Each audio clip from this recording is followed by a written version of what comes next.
নমস্কাৰ। জ্যোতিষ শিকোৱা হওক শীৰ্ষক শিক্ষামূলক আৰু জ্ঞানমূলক শিতানলৈ আপোনালোক আটাইকে মই জ্যোতিষ মহৰ্ষি মণিকা কাশ্যপে স্বাগতম জনাইছোঁ। বিষয়বস্তু হ'ল ৰাশি আৰু অধিপতি গ্ৰহ। আমি আগৰ ভিডিঅ'সমূহত পাই আহিছোঁ যে 12টা ৰাশি থাকে আৰু 9টা গ্ৰহ থাকে।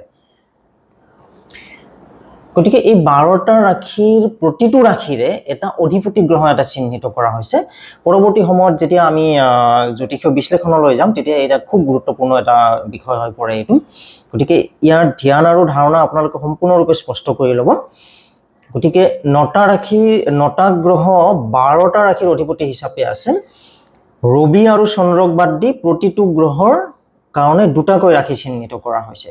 ৰবি আৰু চন্দ্ৰক কিয় এটাকৈ ৰাশি দিয়া হৈছে? কাৰণ ৰবিক কোৱা হৈছে পিতৃ বুলি আৰু চন্দ্ৰক কোৱা হৈছে মাতৃ বুলি। যেনেকৈ পিতৃ আৰু মাতৃ অকল এজন এজনহে থাকিব পাৰে, সেইদৰে সেইকাৰণে ৰবিৰ কাৰণে অকল এটা ৰাশি চিহ্নিত কৰা হৈছে আৰু চন্দ্ৰৰ কাৰণে অকল এটা ৰাশি চিহ্নিত কৰা হৈছে আৰু বাকীবিলাক ৰাশিৰ কাৰণে দুটাকৈ ৰাশি চিহ্নিত কৰা হৈছে।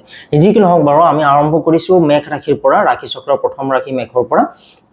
মেঘ ৰাশিৰ অধিপতি হিচাপে চিহ্নিত কৰা হৈছে মংগল গ্ৰহ। মেঘৰ পিছত আমি আটাই জানো যে ঘড়ীৰ কাঁটাৰ বিপৰীত দিশলৈ যাব লাগে পৰৱৰ্তী ৰাশিলৈ।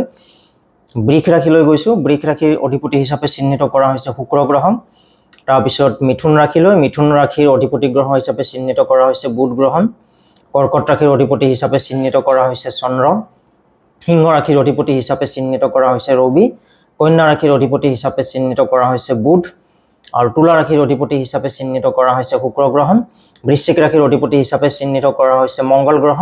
ধনু ৰাশিৰ অধিপতি হিচাপে চিহ্নিত কৰা হৈছে বৃহস্পতি গ্ৰহ। মকৰ ৰাশিৰ কাৰণে অধিপতি চিহ্নিত কৰা হৈছে শনি গ্ৰহ। কুম্ভ ৰাশিৰ কাৰণে অধিপতি চিহ্নিত কৰা হৈছে শনি গ্ৰহ আৰু মীন ৰাশিৰ কাৰণে অধিপতি চিহ্নিত কৰা হৈছে বৃহস্পতি গ্ৰহ।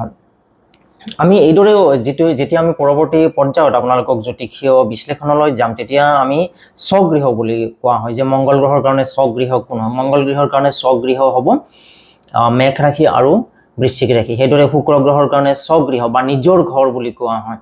নিজৰ ঘৰ বা নিজৰ ৰাশি। শুক্ৰ গ্ৰহৰ কাৰণে নিজৰ ৰাশি হৈছে বৃষ ৰাশি আৰু তুলা ৰাশি। সেইদৰে বুধ গ্ৰহৰ কাৰণে নিজৰ ৰাশি হৈছে স্বগৃহ হৈছে মিথুন ৰাশি আৰু কন্যা ৰাশি। চন্দ্ৰৰ কাৰণে নিজৰ ৰাশি হৈছে কৰ্কট ৰাশি।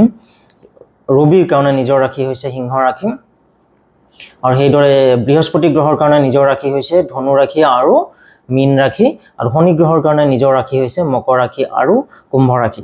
এইসমূহ ধ্যান ধাৰণা আপোনালোকে এতিয়া সম্পূৰ্ণ স্পষ্টকৈ হৃদয়ংগম কৰক। তেতিয়া পৰৱৰ্তী পৰ্যায়ত আমি যেতিয়া জ্যোতিষীয় বিশ্লেষণৰ অধিক আমি গভীৰ অধ্যয়নলৈ যাম, গভীৰ বিশ্লেষণ কিদৰে কৰিব পাৰিম এইসমূহ বিষয়ৰ আমি আপোনালোকৰ আগত মুকলি কৰিম। তেতিয়া এইটো যি ধ্যান ধাৰণা আছে যে ৰাশিৰ অধিপতি গ্ৰহ আৰু গ্ৰহৰ নিজৰ গ্ৰহ স্বগৃহ, এই ধ্যান ধাৰণা আপোনালোকৰ কাৰণে বহুত আৱশ্যক হৈ পৰিব। গতিকে সম্পূৰ্ণৰূপে হৃদয়ংগম কৰিব আৰু পৰৱৰ্তী সময়ত আমি আপোনালোকৰ কাৰণে নতুন বিষয়বস্তু লৈ আহিম। আপোনালোকৰ দিনটো শুভ হওক, মংগলময় হওক, তাৰে কামনাৰে এতিয়ালৈ সামৰিছোঁ। ধন্যবাদ।